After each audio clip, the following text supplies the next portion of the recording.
All right, we're live. There All you right. go. All right, and we're live. Nice. What's going on, man?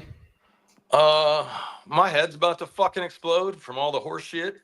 I was trying to think of like a way, like a a theme for today's therapy session, and all I could come up with was ah. It's like the old Kathy comic strip. Remember, ack. Um, Yes. that's how I'm feeling this week. It's so much, and it never fucking stops. And I'll tell you, yesterday with the Hegseth Trump masturbatory bullshit in front of the military leadership, I really thought I was going to be picking up my brain from the ground because my head exploded from just all the horse shit. Uh, it's been a lot, and I don't know. I know there are people out there that feel the exact same way I do, and I just want you to know there's a lot of us feeling that right now. I felt it again today watching JD Vance, or Couchfuck as we know him, um, stand in the White House briefing room and just lie over and over and over again. Once again, tell us that a racist attack was just a joke and being funny. One of the things I was thinking about before we came on was JD Vance was asked about this racist meme that Trump keeps using against Hakeem Jeffries. And I uh, watched that whole thing, by the way, too. yeah, it's fucking infuriating. But one of the things JD said was, as he was telling us what a funny joke this was, he said, "We're having a good time." And I was thinking about how that room of people would have reacted if Vice President Harris had, during a government shutdown when people are losing their jobs, if she'd said, "We're having a good time." You can bet your ass that would have been the headline on the AP piece. You can bet your ass that would have been the headline on the New York Times piece. And you can bet your ass that the networks would be leading with that because it would have been so considered so out of touch and so tone deaf considering what we're dealing with. But because it's Vance, because it's this White House that lies and attacks nonstop, the press cowers and they don't care. Uh, I saw one reporter today ask about Jared Kushner's obvious corruption, and Caroline Levitt said it was despicable to ask about that. Bull fucking shit. It's the job. And here's the thing: as long as reporters in that room are willing to take that abuse, then I'll know they're not comfortable standing up for one themselves, the truth, or for any other American in this country. And I don't know how that kind of weakness, that kind of gutlessness is sustainable. We need them to start doing their goddamn jobs badly. And anyway, it's one of those weeks when all this shit is piling up and getting to me. So to answer your question, how am I? I'm a fucking mess. Yeah, it's sort of a fucking loaded question. I do like the idea of having like a title for each therapy session, although I'm not sure, is it typically like the therapist or the patient that comes with that? I just want to My flag therapist because makes me do all the work. and pay. Yeah, That's the great thing about that's therapy. that's right. I know. I'm like, I tell them my problem. They go, "Well, what do you think?" It's like, man, I know what the fuck I think. Why don't you tell me what you think? I just want to flag because I see in the comments Tim was saying testing, are the comments working? They're definitely, the comments are coming through, and Tim, I can see what you wrote, but I was on with Waj earlier, and it took us like 6 times to go live. So Sam and I are on through StreamYard, but wow, like so many hearts. You guys are incredible. I'm trying to figure out a way to pull this up on the screen so it shows up there. Anyways, but we can see the comments, but I would not be surprised if it's glitchy for some people because apparently the app has just been sucking ass all day. I can only see one comment. It's from Merlin's twin. It says, "People can't afford groceries and now health insurance. Good times, right?" Yeah, what you're looking at is definitely coming in through Substack. uh no, YouTube. Oh, interesting. Yeah. But no, there's a ton of comments on Substack, so I'll try to put them up on the screen. But if you guys have any questions for us or for Sam specific, please throw them in there. Patty says, "Yo, sexy patriots." Tim says, "Wacky." But we're excited to see you guys. Hell yeah. despite, all the craziness going on. I mean, that's the thing. Like, we started out almost kind of half jokingly referring to this as a therapy session, and now I fucking need it. Like, I was ready to vent today, and I'm glad to have an audience to to do so. Um, It's like it kind of feels like if you're going and you're like sitting with a therapist, except you're doing it like, um, maybe we're not quite like Cap One, Verizon in DC, but like maybe the Eagle Bank Center at George Mason with the crowd. I mean, I think this crowd is way sexier, but yeah. Yeah, obviously much cooler than a bunch of people that voted in Youngkin, but Yeah. hopefully they'll change that in November. No, I am reminded that the goal of fascism is to exhaust us, to wear us down, to make us throw up our hands and say, fuck it, I just can't anymore. And there are days when it seems like they might get what they want. But then I remember that it's okay to take breaks. It's okay to rest. We're inside of 400 days now to the midterms. It wasn't that long ago we were over 600 days away. Um, we're not going to fix this shit overnight. We didn't get here overnight.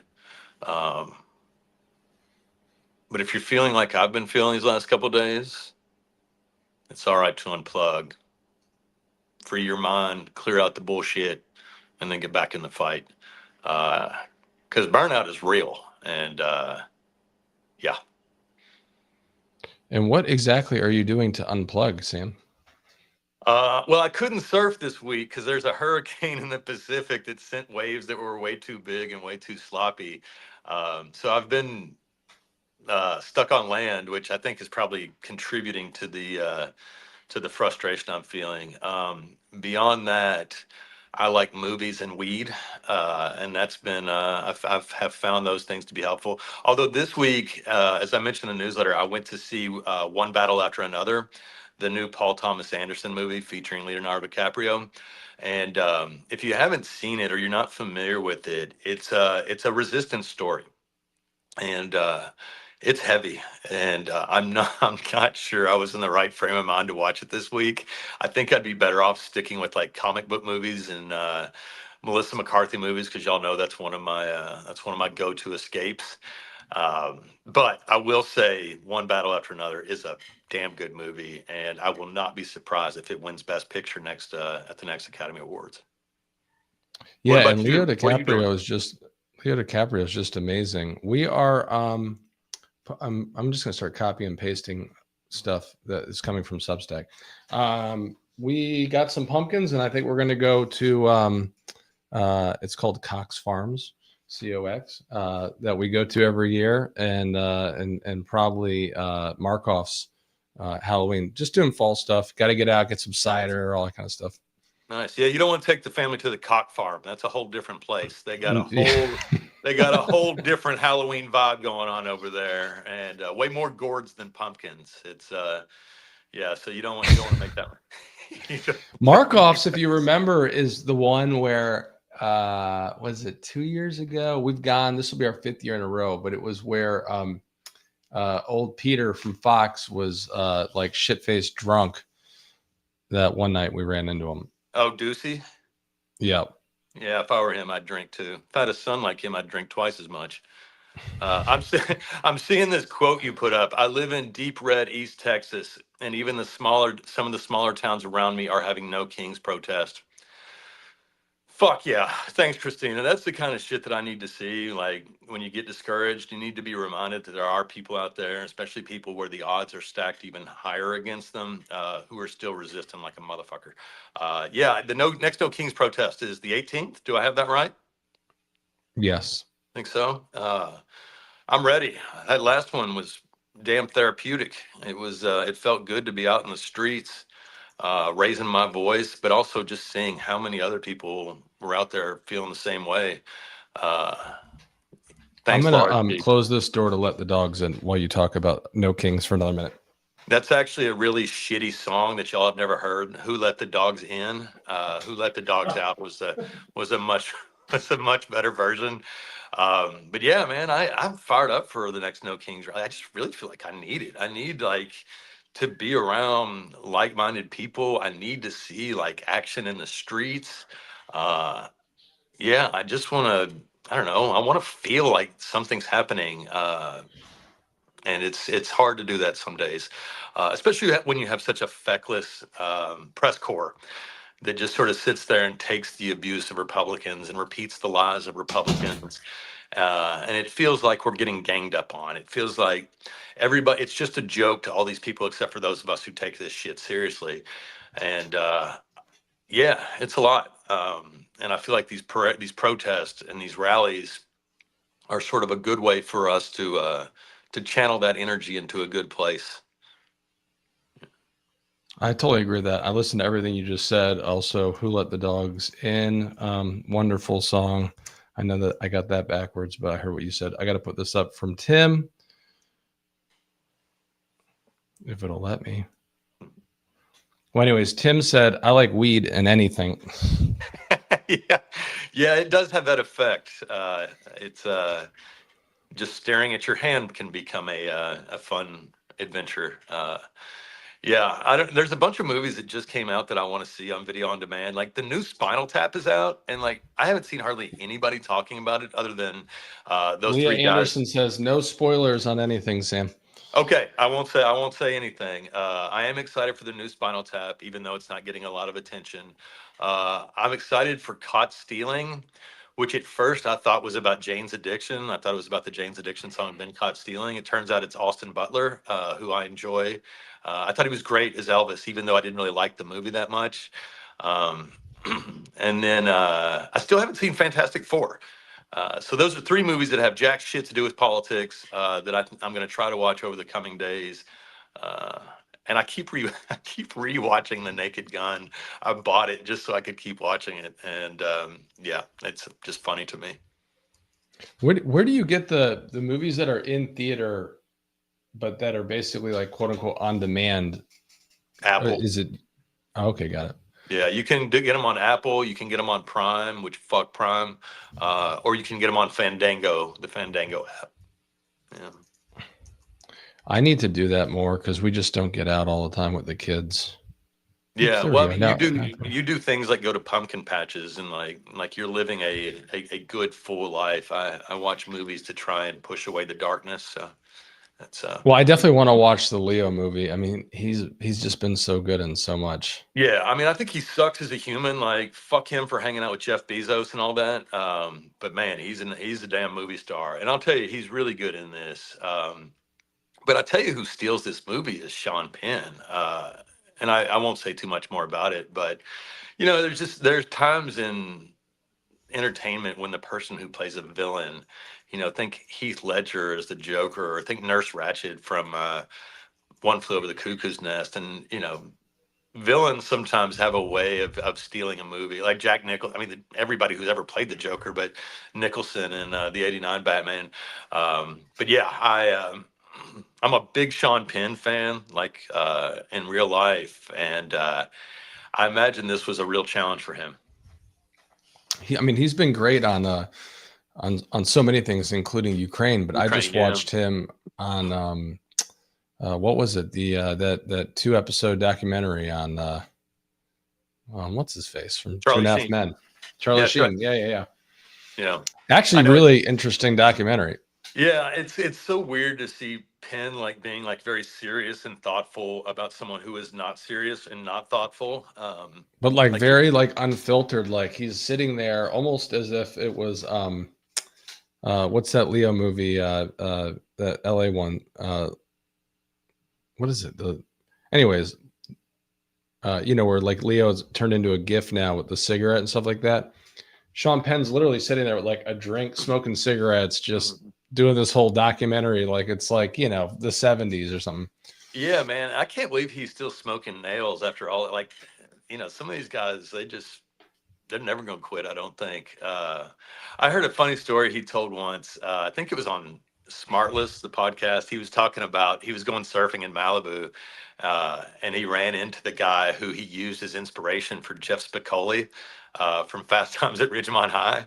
And he said the guy, who was like a total stoner in high school is now like, when he ran into him, he was like a father. He had several kids with him, and he was like, I didn't tell him that he's he's Spicoli.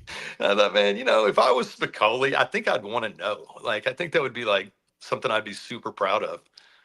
Right? I mean, I feel like that would be kind of important.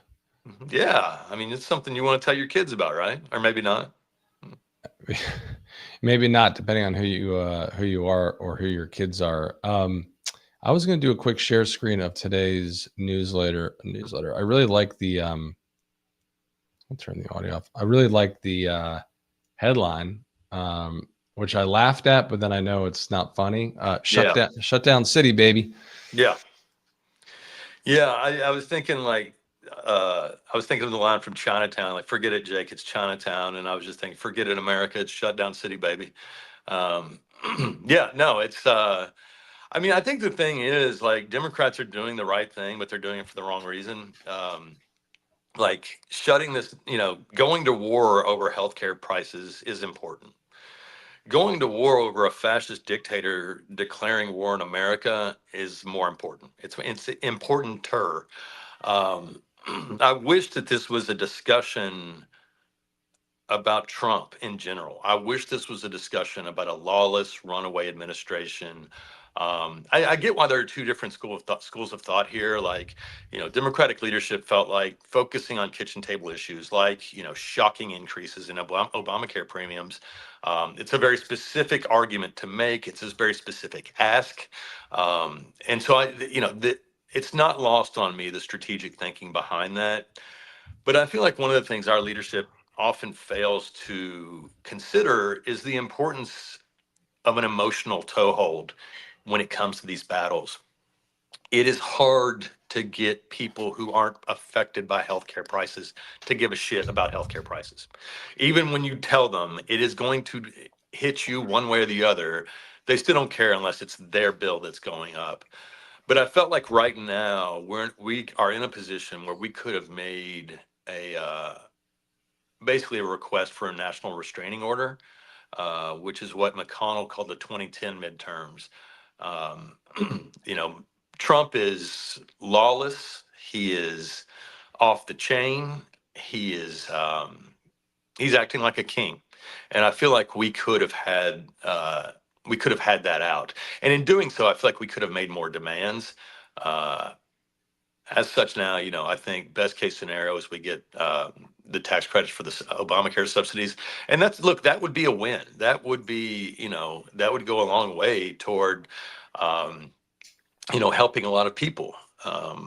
But it's just a drop in the bucket considering the daily abuses we're seeing from these fuckheads.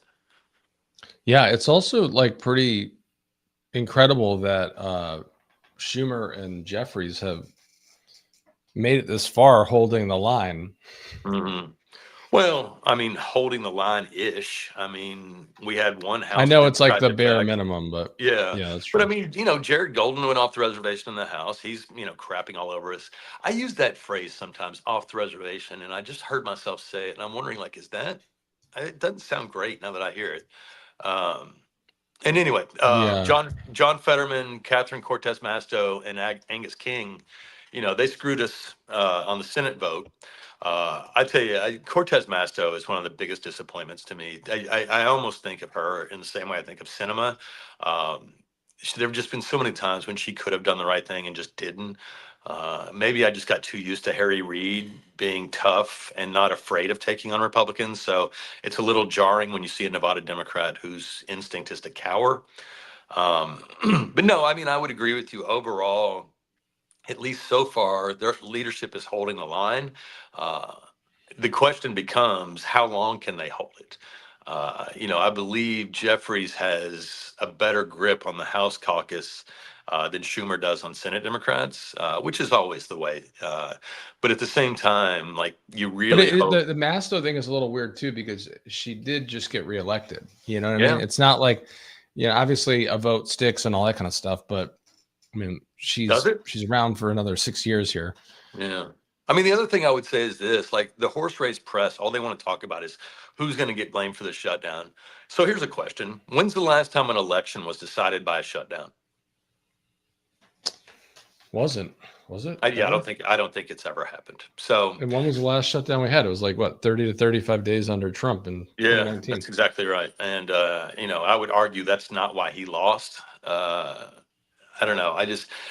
These things that happen 2 years out from an election or a year out from an election, it's rarely the thing that turns the whole thing, right? It's so yeah, that's why I'm sort of like, damn the torpedoes, fuck it, let's get crazy, let's shut it down, let's keep it shut down, let's raise some hell, and if it I blows up think in 2 days before, a day before the shutdown, you have "Shut It Down, Baby" as the either the headline or one of the top three. I'm using baby a lot. I'm very George Costanza these days. Uh, Speaking of which, can you see the screen? which part? We currently have a picture of Jeffrey Epstein and Donald Trump up with mustaches and sombreros, and it says Cinco de Pedos. Ooh, no, I cannot see that. So Which I just sounds, saw that I'm pop up on actually Twitter. grateful. It sounds like nightmare fuel. So yeah, I'm glad I can't see it. I'll send I it know to I you saw after Mike this. Lawler, New York Republican, attacking Kathy Hochul today over protecting sex scum. And it's like, hey, Mike, you're literally covering for Epstein as we speak. Because there are 4 Republicans who are willing to vote for this thing, and he ain't one of them. And not only that, but it's like, what were you thinking trying to pick this fight when you're literally in the middle of protecting pedophiles as we speak? Mike Lawler wants to be governor of New York. I don't think New Yorkers like people who cover up for pedophiles. But maybe he'll be the first. Yeah, I mean the whole thing is like it keeps coming back to that, right? That's literally what they're doing. I mean, Yeah. when Mike Johnson sent everyone home in the summer, it was transparent. It was to stop, all the Jeffrey Epstein business going on. And now he's refusing to see Adelita Grijalva. Um, it's funny. House Republicans passed this ugly ass bill with work requirements, and their talking point over and over again was, able-bodied Americans should be working. What, unless they're in Congress? Because those motherfuckers got an extra week of vacation to avoid voting on the Epstein files. They haven't been in session while this shutdown ramp up is happening, again, to avoid voting on the Epstein files. So my question is, where the fuck are they? And why aren't they at work? If they're able bodied and they're getting their health care, their benefits paid for by taxpayers like us, then again, I would ask, where the fuck are they? Why aren't they at work? Speaking of folks that are at work or not at work, you want to talk about the jobs numbers today? Ooh, man. So I have to believe if Trump didn't get a government shutdown, he would have found some other way to not release the jobs reports on Friday. Y'all remember they come out the first Friday of every month. We got a really bad one last month, and Trump fired the head of the Bureau of Labor Statistics. Said she was biased, a big time Democrat, all that bullshit. In other words, he shot the messenger.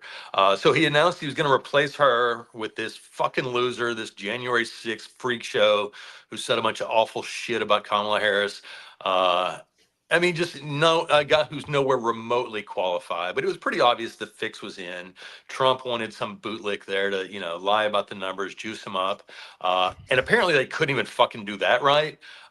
They found out that this guy didn't have the votes to pass this to get confirmed in the Senate, which, shocker. I would have thought at this point Republican senators are going along with anything. But yeah, so they yanked his nomination yesterday ahead of a jobs report Friday that we're not going to get. And then today we got the ADP numbers. And remember, we said the ADP numbers are important because we don't know, we know the government's not interfering with them.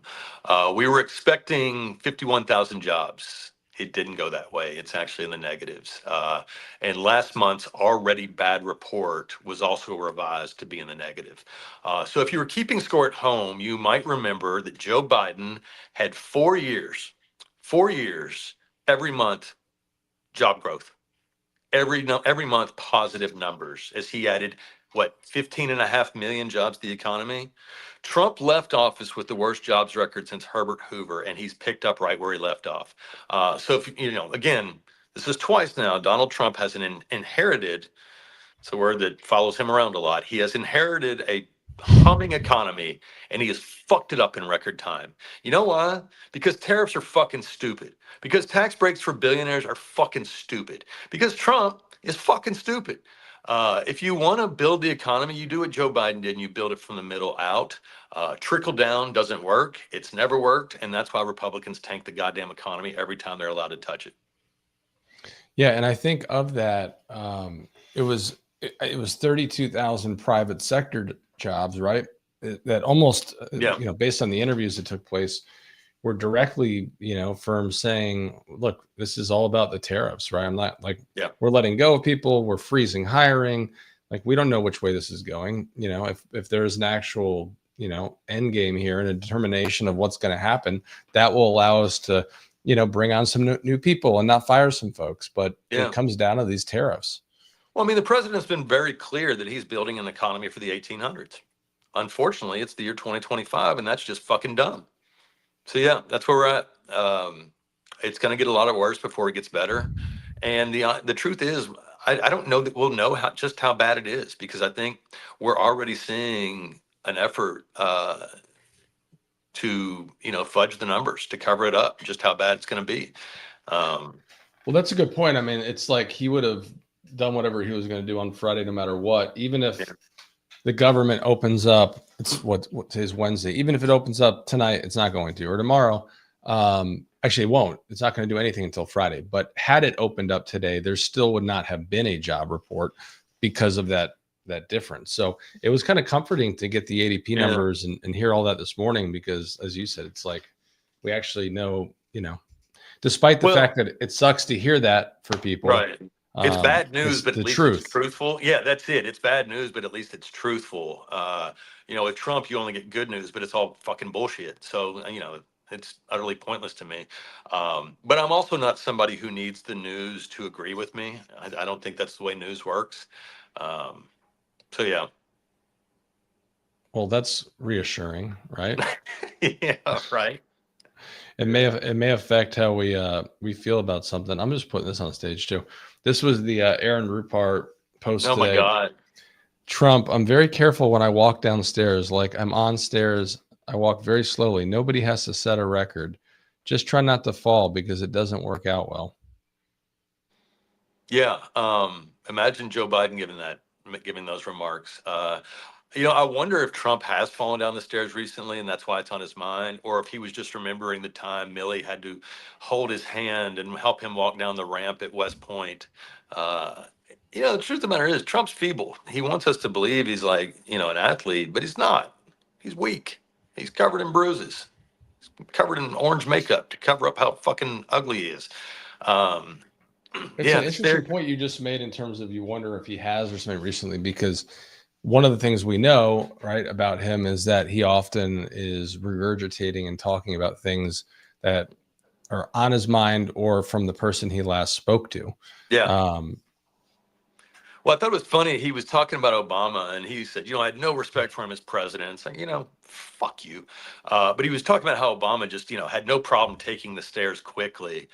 And the only thing I like about that, I've said this a million times, but the one thing I like about Trump is that he always makes it clear what gets under his skin. Like he has no poker face. And so I love knowing that on some level, he is keenly aware that Barack Obama is a fine physical specimen and Donald Trump is not. Trump knows deep in his cold, dead heart that Barack Obama is in shape and Trump ain't.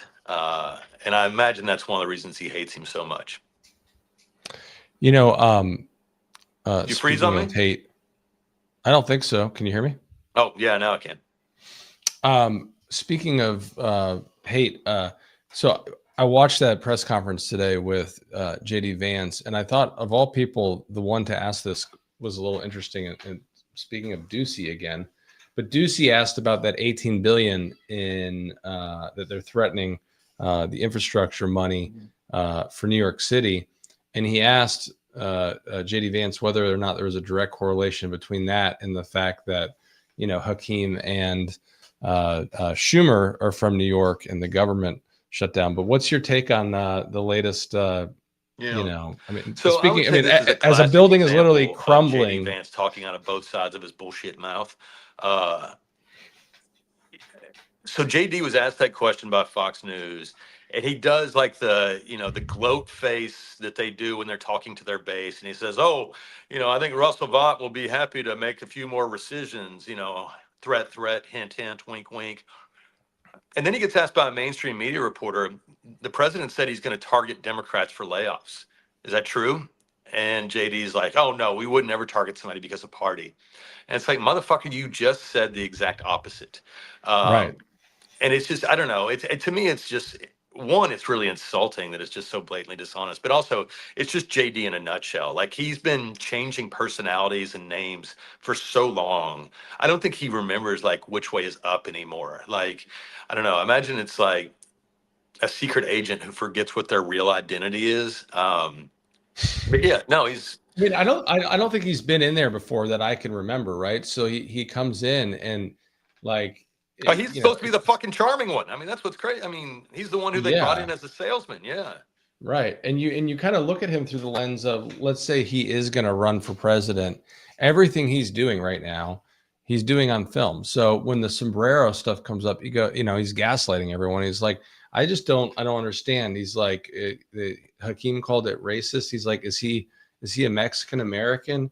And then they were talking about the AI piece, and he's like, I think Americans are you suggesting Americans thought that he walked into the White House with the sombrero on and walked out with it? I mean, just a I mean, that's fucking what they do. asshole. They play dumb, like they don't know what we're talking about. Yeah. It's like every Republic on Capitol Hill. Oh, I didn't see I didn't hear what the president said, or I didn't see what he wrote. And it's funny. I feel like at some point a mainstream media reporter is going to catch on to the idea, one, that we're told over and over again that Republicans are great communicators, and two, that we're always taking them out of context. Um, if they're such great communicators, then why are they so easy to take out of context? What I would suggest is that we're not taking them out of context at all, that they actually are racist and sexist and fucking assholes. And they you know, hate their supporters. I was on with Karam earlier, and he was talking about that old reporting, and I think he was on the plane where it was landing, and Trump was pointing out the window at all his supporters, saying, "Look at all these suckers." mhm.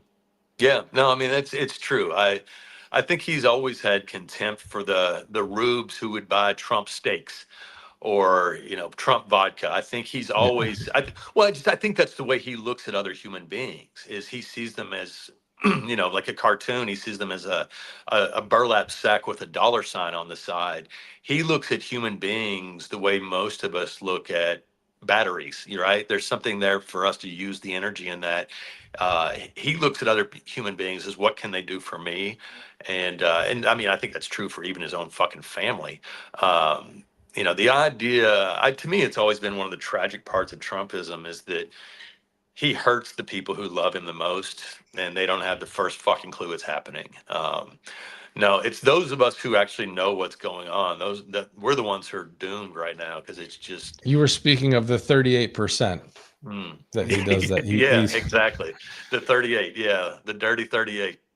Yeah. the dirty 38. I had another follow-up question for you. I was going to ask you about, what is your take on actually, hold on, let me pull this up too.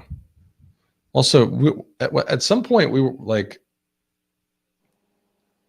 I'm trying to, it would be so nice to get these comments up. I hope like Substack, everyone watching, if you're able to like email Substack support and be like, hey, can you make it so that this stream key has a better way to pull up these? It'd be so nice. I mean, I'm looking at people here in the YouTube comments about how they can't afford a loaf of bread because it's up to $9. Like, how the fuck is that not a major news story every goddamn day? I'll answer I my own talked to question Kyle there. earlier today. He went and got a gallon of milk, and it was $10 in San Diego. This is the problem when you have people like Jake Tapper interviewing people like Mike Johnson. They are both very rich. They are both very far removed from what everyday Americans are dealing with. The President of the United States divides his time between the White House and a country club that he owns. This is the kind of thing we used to call being out of touch, which is a huge political liability, but only if you're a Democrat, apparently. I don't really know how long they expect us to live like this. Like, people can't afford to live, period. You want to know why Mom Donnie is doing so fucking well? There's a million different reasons, but number one, he's focused on affordability. That thing we just had a whole goddamn presidential campaign about. Um, I don't know. We're getting very close, I think, to the let them eat cake phase of this whole thing, because when you can't afford a loaf of bread, uh, that's when shit starts getting real. Yeah, and obviously these guys have no idea, how much gas is or, That's what a it. loaf of bread costs, but And, I mean, they're that motherfucker really, thinks groceries is a new word. yeah, I remember when he was talking about the grocery word recently. Yeah. Someone was saying earlier today though, like, you know, not only have we fallen, but it's like it's incredible. Like I think it's really starting to hit people how fast we've fallen, but we've done Yeah. that in basically we've still got like what 1,207 days left or something like that of this Yeah. presidency. He's done all this just this year. Well, I mean, it's the Soviet Union, right? Like Putin's got plenty of money, but you can't find shit at the local grocery store. So it's like, is that our future where, there are 30 fucking people in this country who are super rich and have everything they need, and the rest of us are just fighting for scraps in the street? I think that is like their economic vision. You know, Howard Nutlick told us our kids are going to be, screwing in iPhone screws in factories, and we're allowed $1 or $2 per family, and it's like that is not the America that I want to know. It's not the one I grew up in. Um, But like it's not too far fetched. Like if you go back to even I guess 2020, right? Where we were in this position with COVID. And as you've said many times, right? Like we had this guy not only handled it so terribly, but you had people wiping their ass with towels, and you couldn't get all sorts of things from the grocery store. So even under Trump before, we've been in a position where, you couldn't get toilet paper and you couldn't get the basics. yeah, but for that to be punitive, people have to remember it. Uh, Right. And you've talked there. many times they didn't. They're like, they're Yeah. cheering this guy on and voted for the same guy And that let's be clear. This was a systemic failure. The media didn't bring it up. The Democratic candidate didn't bring it up. I mean, to me, I when I was watching on the debates, whether it was Biden, Harris, or Walls, I just kept waiting for one of them to say, "We couldn't fucking get toilet paper when you were president." That is a very clear memory to me that I think would be for a lot of people, and it just goes back to we have to make this case, and we've got to do it in a way that people understand what the fuck we're talking about. yeah, I think what you're saying is entirely spot on. And it is, we're to blame too. The case Yeah. was not made. I mean, during that campaign, Donald Trump spent how long talking about like, wasn't it better under me? Didn't you like it better under me? And it was like there was no conversation about not having toilet paper to wipe your ass. Yeah. I mean, I think a lot of our leadership is just too smart for their own good. And let's be honest, they have sort of the same, removed from regular people thing going on that the press and Republicans have. It used to be you could ask, if you asked somebody how much a gallon of milk cost, if they couldn't tell you, that was an egregious sin for a politician. And now we almost don't expect them to know, which is just fucking crazy to me. It's like the George H.W. Bush days. There used to be all the things, right? Like, can't look at your watch during a debate. You need to know what the answer to what your favorite book is, what book you're Mhm. currently reading on your Yeah. nightstand. There was like a list of, I think 50 or 100 for candidates. Well, you know what changed? Sarah Palin. Sarah Palin started calling those gotcha questions. And instead of saying, well, if it's that easy to get you, then maybe you shouldn't be the vice president of the United States. Instead, the press were very cowed by that. They thought, oh gosh, we're being too harsh to ask these basic requirement questions for our candidates. And so we just stopped asking that shit. I mean, do you think Trump could pass a citizenship test? No fucking way. No. Maybe the Russian one, but not here. I mean, this is the guy that calls what a mental health test an IQ test. Yeah. Yeah. He doesn't know anything. He doesn't know anything. He was lecturing them about how their stealth ships look yesterday. And it's like, yeah, that's what they're worried about is what they look like. You fucking dunce. What was the other one? Superman. He doesn't like The Superman. No, there was another one. What was it? The planes that Oh yeah, he thought Wonder Woman's plane was real. He Wonder thought Woman. stealth planes are actually invisible. He's That like, was oh, very you can't sexist see of them? me. I'm sorry. Yeah, you better give Wonder Woman her due. She's a badass. I will. Any happy endings or final thoughts? I'm just trying to see. I've got both. I've got. There are so many people chatting, which is incredible. I love I don't that. see a lot of questions though, but we have a very smart audience. I like catching up after the thing, and I'm just like, oh, I wish I could have waited in this, or I could have waited in there. Okay, so I have a thought, and then I have a happy ending. The thought is about Jane Goodall. Jane Goodall, the anthropologist, died at 91 years old, and what a life! What a life! I'm trying to find the clip for tomorrow's newsletter of her comparing Trump to a chimpanzee, which is just absolutely brilliant. It's funny. I was a little kid when I first heard of Jane Goodall, and it was from a Far Side comic. I'm not going to get into it, but I still think it's very funny. But yeah, what a remarkable life. Anyway, I'm sorry she's gone. And then my happy ending, on the flip side of that, is we're getting new music from Taylor Swift. How fucking exciting is that? I mean, That's really like, fucking exciting.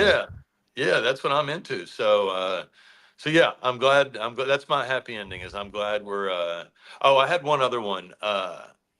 Before we went live, I saw AOC, who, as always, is just our best messenger on social media.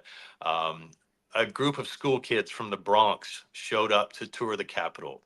And because the government was shut down, there was nobody to give them a tour. So what did AOC do? She gave them the tour. And I don't know, man. To me, that's winning. That's what winning politics looks like. And so anyway, as always, thank you to AOC. And she was great on Chris Hayes last night. She's Yeah. basically saying like, "Hey, all these Republicans are blaming me and saying I'm the reason for the fucking shutdown. My office is open. Come meet with me so we can solve this issue." If you believe that, just come on down. Right. By the way, if you're in Virginia, you can vote, so don't forget to vote. Virginia, New Jersey, Pennsylvania State Supreme Court, and in California, we're voting for redistricting. So these are all races we need to win in convincing fashion. Yeah, really big. And we can't have Winsome Sears, although the ads have been incredible that Abigail's been putting out. Nice. Is anybody watching them? I can never tell anymore. Yeah, I think so. I mean, I think that like things have changed so much now that you either get the you're waiting for something in progress because they don't have an ad to feed you, or they give you an ad, right? That is for you. By the way, I did get the comments for after the show. Oh, nice. And I figured out why I fucked that up last time. So I thought you did fine last time. Was there? Oh, I know what you mean. The comments, the document. Yeah. So yeah, I was able to read them on my phone, but I couldn't open them on my laptop for some reason. Okay. Well, I did it right this time. God, it's crazy how much better I feel after 45 minutes of just chatting about this shit. It is. If you keep it trapped in your brain. Are y'all familiar with what a Dutch oven is? And I don't mean like an actual Dutch oven. I mean the slang of trapping someone in the same area, the same space as your farts. It's a very juvenile. I thought that's where you were going. Yeah. I was like, yeah. I don't think I've heard that since 2001. Right. I could see why you didn't think that's the direction I was going in, because I'm 48 years old. And come on. But no, if you don't vent, if you don't share your aggravations, your sadness, your anger over Trump with someone else, then you are Dutch ovening yourself. You are trapping Trump farts and Trump stink in your brain with no place to go. So thank you for letting me vent and get the Trump stank out of my brain today. I'm grateful to y'all for that. And I would encourage you to do the same. Yeah, I love that. It's like fucking poetry, right? It is. You get a lot of poetry with you. Yeah. It's the Hunter S. Thompson vibe. I threw the next No Kings there as a reminder to everybody. Nice. But I don't think we're reminding this crowd of much, because it seems like you guys have all this shit taken care of. If anything, it's the other way around. They usually remind us what's going on. Yes, it is. And we got some great fact checkers too. So this was fun. Last week we ended up doing another one. So hey, if you're free on Friday, I'll be around. Yeah, maybe. I'm desperate to surf. If I can get out there Friday, I might. Sam's like, if I can find something better to do, otherwise I'll be here. Not for me. Three things I do for my mental health. One, surfing. 2 real therapy and 3 this therapy. So believe me when I tell you I need this. And actually, I found the second session last week to be really helpful. But also, I love the Sexy Patriots. It's fun to just shoot the shit and chop it up over this stuff, you know? It is. And I think next time we get on, I'm going to just keep loading a couple of clips and have them ready to go because the clips are fun too. Yeah. Not just to see your reaction, but I love the comments. It's like, you know, they say the best ideas come from outside of DC, but like people are so creative here in these comments. No question about it. Yeah. But also, it just reminds me that, you know, what we've built these last several years is a community. And God, if there's anything more comforting than that right now, I don't know what it is. Yeah, no, I mean they are the best. And they're all anyways, you'll see them afterwards. Everyone's so Okay. sweet. Well, thanks everybody for weighing in, and thanks for joining us today. James says long COVID can't smell Trump stank, so that's a good way to go out. I know, but then you couldn't smell all the other good stuff either. It's I don't know, my heart breaks for long COVID people. Not only are they dealing with it, but they've got a government and a fellow citizenry that don't really give a shit. And I don't know, that's got to be. That's true too. It's just a double whammy. So, you know. All right. Well, 46 minutes. There's at least 1,900 people on through different Nice. platforms. So thank you guys for everything. Yeah, thanks everybody. I think I did a little extra cussing this week, but I think I had a good reason. So, Well, still 2 more days. The government shutdown doesn't affect us. you know, the thing is, it affects all of us eventually. Well, sorry, it affects all of us, but it doesn't stop the newsletter from going out. Oh, The yeah, newsletter is exactly. essential. Yeah, exactly. We are an essential service, at least in our own minds. We'll keep telling ourselves that. That's All right. Love y'all. Thank you. See you guys.